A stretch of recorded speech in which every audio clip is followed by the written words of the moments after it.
नमस्कार। आज की कहानी है सुधांशु गुप्त द्वारा लिखित के की डायरी।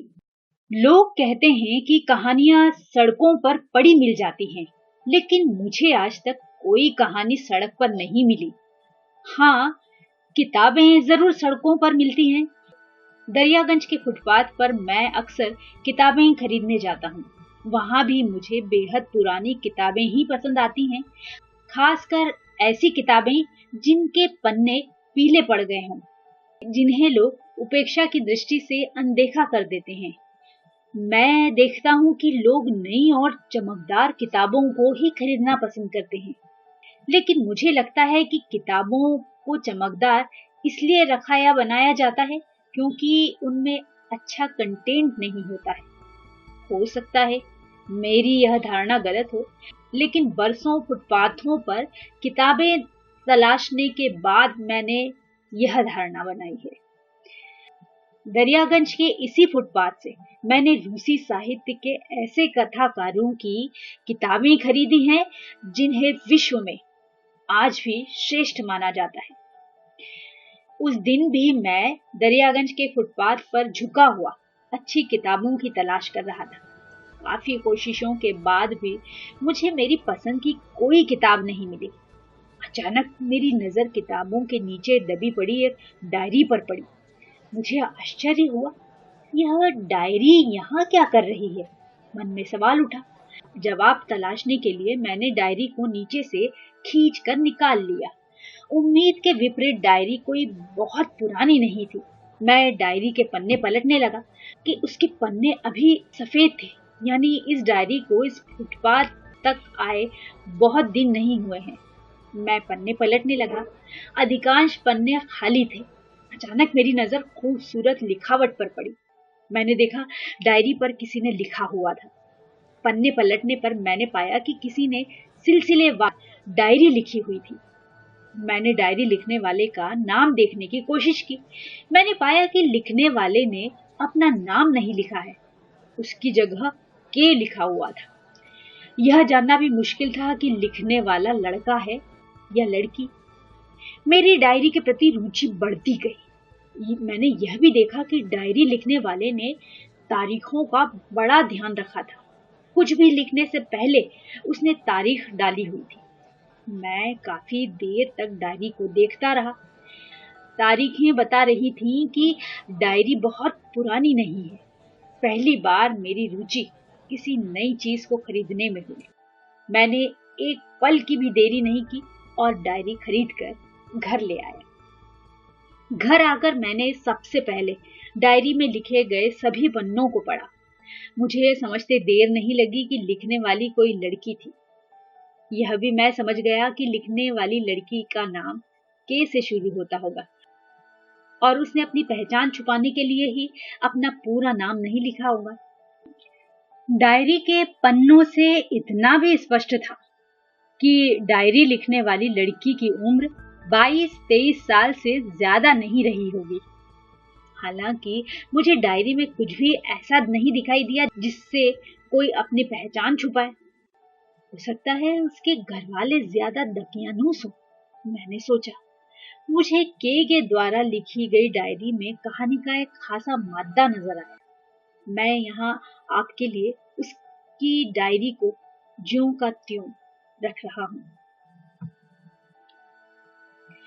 17 अक्टूबर 2008। जिंदगी अजीब होती है। जब आप पूरी तरह निराश हो जाते हैं, तभी आपको कहीं से रोशनी की एक किरण दिखाई देती है और जिंदगी फिर अपने रास्ते पर चलने लगती है। मैं लगभग 2 साल से भटक रही थी। मुझे कोई ऐसा रास्ता नहीं मिल रहा था जहां से मैं अपने करियर को उड़ान दे सकूं। ऐसे में कभी मुझे लगता कि पत्रकारिता की दुनिया छोड़कर कोई और काम शुरू कर दूं। काम के लिए कई लोगों से मिल चुकी थी, लेकिन कहीं से कोई सदा न आई वाली स्थिति थी। आज मुझे एक और व्यक्ति से मिलना था। वह एक राष्ट्रीय अखबार में काम करते थे। मेरे कॉलेज के एक प्रोफेसर ने मुझे फोन करके कहा कि मैं उनसे मिल लूं। वह मेरी मदद करेंगे, लेकिन पता नहीं क्यों मन में यह विश्वास था कि सब लोग एक जैसे ही होते हैं। मैं लगभग 2 बजे उस व्यक्ति के पास पहुंची। उसका नाम था एस। मैं उस भव्य इमारत में जाते हुए डर रही थी। किसी तरह पूछते हुए मैं एस तक पहुंच गई। मुझे एस से मिलना है, मैंने डरते हुए कहा। बैठिए, एस ने एकदम उपेक्षा से कहा। मैं उनके पास रखी एक कुर्सी पर बैठ गई। मैंने इधर उधर देखा, काफी लोग बैठे अपना अपना काम कर रहे थे। मन में फिर एक इच्छा पैदा हुई कि काश मैं भी इसी तरह किसी अखबार के दफ्तर में बैठकर काम कर पाऊं। चाय पियोगे? एस ने फिर पूछा। शायद वह अनुमान लगाने की कोशिश कर रहे थे कि मैं किसी लायक हूं भी या नहीं। पी सकती हूँ, मैंने थोड़ा सहज होते हुए कहा। एक चपरासी वहां चाय की 2 कप रख गया। एस या तो सचमुच बिजी थे या बिजी दिखाने की कोशिश कर रहे थे। मैं धीरे धीरे चाय पीने लगी। देखो, मैं ना तो फेवर देता हूं और ना लेता हूं, इसलिए तुम भी मुझसे किसी फेवर की उम्मीद ना करना। अगर तुम गंभीरता से काम करना चाहती हो तो मैं तुम्हें एक मौका जरूर दूंगा। वह प्रवचन देने की सी मुद्रा में बोले जा रहे थे, मानो सब कुछ अपने आप से ही कह रहे हों। उन्होंने फिर कहा, अगर आपको कोई चीज नहीं आती हो तो मुझे कोई ऐतराज नहीं होगा, लेकिन यदि आप सीखने के लिए भी तैयार नहीं है तो मेरे साथ काम करना मुश्किल है। जी, मुझे सीखने में कोई ऐतराज नहीं है। वह कुछ देर टेबल पर रखी अपनी फाइलों को देखते रहे और मैं उन्हें देखती रही। मुझे एस में ऐसी कोई भी बात नजर नहीं आई जिससे प्रभावित हुआ जा सकता है। फाइल में से उन्होंने अंग्रेजी का एक आर्टिकल निकाला और मेरी ओर बढ़ाते हुए कहा, ये रखो, इसे अपनी भाषा में लिखना है, अनुवाद मत करना। जी, मैंने कहा और मैं वहां से निकल गई। बाहर निकलते हुए मुझे पहली बार लगा था कि मुझे गाइड करने वाला कोई सही व्यक्ति मिल गया है। आज मैं सचमुच बहुत खुश हूं। 17 नवंबर 2008। जिंदगी इतनी जल्दी पटरी पर आ जाएगी ये मैंने नहीं सोचा था। 1 माह बीत गया। अब मेरा एक अखबार में लिखना शुरू हो चुका है। इस 1 महीने में मेरे कई लेख छप चुके हैं। एस मुझे लगातार सपोर्ट करते हैं, सिखाते हैं और आगे बढ़ाने के लिए प्रेरित करते हैं। मुझे लगता है अब मैं जल्द ही अपने लक्ष्य को पा लूंगी। मेरा लक्ष्य कोई बहुत बड़ा भी नहीं है, मुझे बस एक नौकरी चाहिए, पत्रकार का पहचान पत्र। अब एस से मेरी मुलाकात ऑफिस के बाहर भी होने लगी है। हम दोनों एक एक कप चाय पीते हैं। हम दोनों के लिए बातचीत का अर्थ केवल इतना होता है कि वह बोलते हैं और मैं सुनती हूँ। लेकिन इस 1 महीने में मेरे भीतर एक नए साहस का संचार हो चुका है। मैं भी अपनी बातें एस के सामने कहने लगी हूँ। एक रोज हम फुटपाथ की ही एक दुकान पर चाय पी रहे थे। मैंने कहा, क्या आप मेरी कहीं नौकरी नहीं लगवा सकते? नहीं, मैंने तुम्हें पहले ही समझाया था कि मैं ना फेवर देता हूँ ना लेता हूँ। उन्होंने अपना रटा रटाया वाक्य बोल दिया।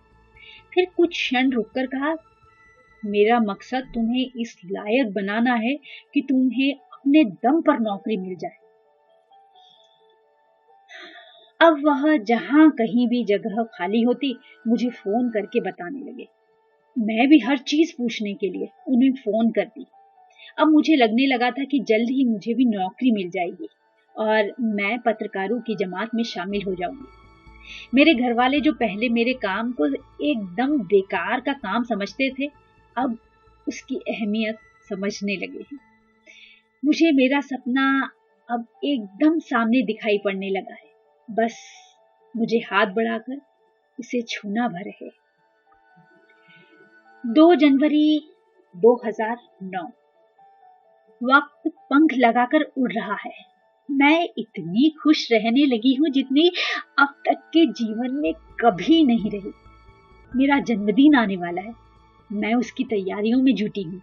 मेरी दिली इच्छा है कि मेरे जन्मदिन पर एस भी मेरे घर आए। लेकिन मैं उन्हें कहने की हिम्मत नहीं जुटा पा रही हूँ। हालांकि अब हम दोनों के बीच एक अच्छा सा रिश्ता बन चुका है।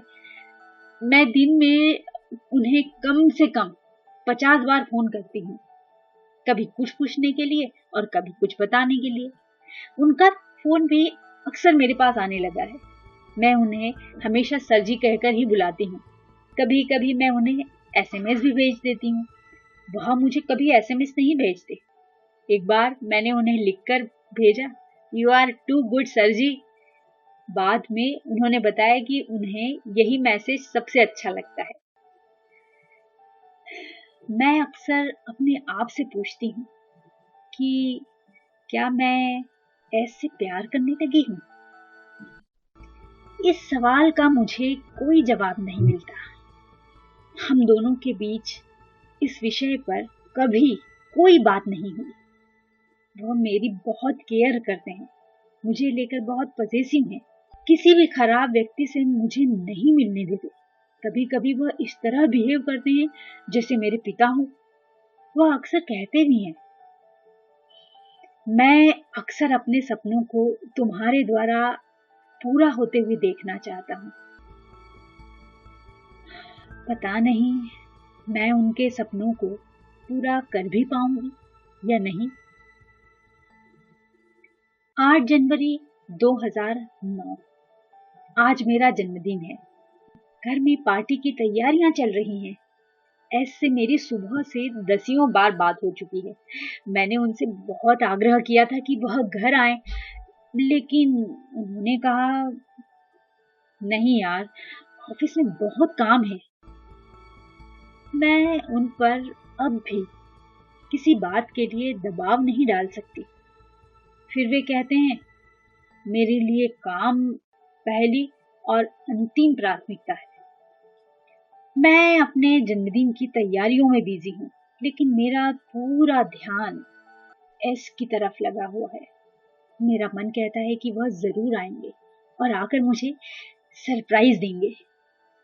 इसी तरह घर के काम करते करते रात के 8 बज गए और केक काटने का समय आ पहुंचा। घर में इतने सारे लोग हैं, फिर भी पूरा घर खाली लग रहा है। पता नहीं क्यों मुझे लग रहा है कि इस पूरी पार्टी में एस का होना बहुत जरूरी है। आखिर मेरी सारी सफलता के पीछे वही तो है। वह कहाँ है, यहाँ मेरे घर क्यों नहीं आए? तभी मेरे फोन की घंटी बजी। हेलो, केक काट लिया? एस का ही फोन है। नहीं सर जी, आपका इंतजार कर रही हूँ, लेकिन मैंने तो आने से मना कर दिया था, उन्होंने कहा। फिर भी इंतजार कर रही हूँ, मैंने मासूमियत से जवाब दिया। अरे यार, तुम्हारा गिफ्ट तो मैं देना ही भूल गया। पहली बार उनकी आवाज में शरारत सी दिखाई पड़ रही थी। यानी आप आ रहे हैं? मैंने खुशी से चहकते हुए कहा। नहीं, मैं नहीं आ रहा, लेकिन यहीं बैठे बैठे आपका गिफ्ट दे सकता हूँ, उन्होंने फिर कहा। पता नहीं क्यों मेरे बदन में हल्की सी झुरझुरी पैदा हो गई। मैंने सोचा, पता नहीं सर जी आज क्या देने वाले हैं। तुम्हारे घर में कोई मिरर होगा? उस मिरर के सामने जाओ और मेरी तरफ से अपने फोरहेड पर प्यार कर लो, यही मेरा गिफ्ट है। मैंने मूर्खों की तरह अपने फोरहेड पर प्यार करने की कितनी ही कोशिश की। बाद में उन्होंने मेरा इस बात के लिए काफी मजाक उड़ाया। यह पहला मौका था कि एस ने मुझसे मजाक किया था। मुझे बहुत अच्छा लगा। 1 नवंबर 2009। समय अच्छा हो तो कितनी जल्दी बीत जाता है, इस बात का एहसास मुझे आज हो रहा है। मुझे अखबारों में लिखते हुए लगभग 1 साल हो गया है। इस 1 साल में मैंने बहुत मेहनत की है और बहुत कुछ सीखा है। एस जैसा दोस्त मुझे मिला जो हर कदम पर मेरा साथ देता है, मेरी बेवकूफियों को माफ करता है और मेरी समझदारी को प्रोत्साहन देता है। आज मैं अपना अपॉइंटमेंट लेने उनके साथ गई। पहली बार हम दोनों एक गाड़ी में बैठ कर गए। उन्होंने मेरे साथ चलने का कारण यह बताया कि अपॉइंटमेंट लेटर देने के लिए मालिक ने घर क्यों बुलाया। पता नहीं उनके मन में किस तरह की शंकाएं पैदा हुई। उन्होंने कहा, मैं तुम्हारे साथ चलूंगा। इस तरह मैंने उनके साथ जाकर अपनी जिंदगी का पहला अपॉइंटमेंट लेटर लिया। आज मैं बेहद खुश हूं। मुझे आगे बढ़ना है और अब मेरे सामने मेरा लक्ष्य मौजूद है। 17 अक्टूबर 2010। मुझे नौकरी करते हुए 1 साल हो चुका है। मेरा बॉस मेरे काम से बहुत खुश है। वो मुझे लगातार आगे बढ़ने के लिए प्रेरित करता है। मैं अक्सर उसके साथ घूमने भी चली जाती हूँ। ऐसे अब मेरी बातचीत काफी कम हो गई है। अब मैं भी उन्हें कम ही फोन करती हूँ। कभी उनका फोन आता है तो मैं अपने भीतर पहले जैसा उत्साह नहीं पाती। वह अब भी मुझे समझाते हुए कहते हैं, देखो तुम किसी गलत रास्ते पर मत चली जाना। इंसान एक बार गलत रास्ते पर चलने लगे तो वापसी मुश्किल हो जाती है। पता नहीं क्यों अब मुझे इन सारी नैतिकताओं के कोई अर्थ दिखाई नहीं पड़ते। कई बार मुझे लगता है कि सिर्फ कागजी बातें करते हैं, ऐसी बातें जिनका जीवन से कोई लेना देना नहीं है। इधर मेरे नए बॉस मुझे बहुत पसंद करने लगे हैं। एक दिन उन्होंने मुझे कह दिया, मुझे लगता है मैं तुमसे प्यार करने लगा हूं। मैंने उस वक्त तो कोई जवाब नहीं दिया। अब सोचती हूं तो मुझे लगता है कि इसमें गलत क्या है। मेरे बॉस का नाम, उनका नाम है एम। 30 अक्टूबर 2010। मैं एम के बहुत करीब होती जा रही हूँ। एस से मेरी बातचीत बहुत कम होती है। पता नहीं क्यों, लेकिन एस और मेरे बीच की दूरियों को एम पाट रहा है। एम मेरा बहुत अच्छा दोस्त और मार्गदर्शक बन गया है। मैं अक्सर उसके घर जाने लगी हूँ। हम दोनों एक साथ फिल्में भी देखने लगे हैं। मुझे लगता है कि एम के साथ करियर से जुड़े मेरे सारे सपने पूरे हो सकते हैं। मैं अब खुले आकाश में उड़ना चाहती हूँ। के की डायरी यहीं तक है। पता नहीं क्यों मुझे लगता है कि यह किसी मंजिल तक नहीं पहुंची है। हो सकता है के की कहानी सचमुच किसी मंजिल तक ना पहुंची हो, लेकिन आपको तो किसी न किसी मंजिल तक पहुंचाना ही। इसलिए मैं थोड़ी सी गुस्ताखी कर रहा हूँ। इस डायरी का एक पन्ना मैं के की तरफ से लिख रहा हूँ। इसके लिए मुझे क्षमा करेंगे। 3 नवंबर 2010। मुझे एक बड़े अखबार में अच्छे पद पर नौकरी मिल गई है। अब मेरे पास एम के फोन आते हैं, लेकिन मुझे उनसे बातचीत करना अच्छा नहीं लगता। जाहिर है ये फैसला मुझे करना है कि किसके साथ कब तक रहना है और कब किससे अलग होना है। अब कुछ समय मैं आजाद रहना चाहती हूँ। मुझे मालूम है कि जल्द ही मुझे कोई ना कोई नया दोस्त मिल ही जाएगा। उसका नाम कुछ भी हो सकता है, एल, एम, एन या एस।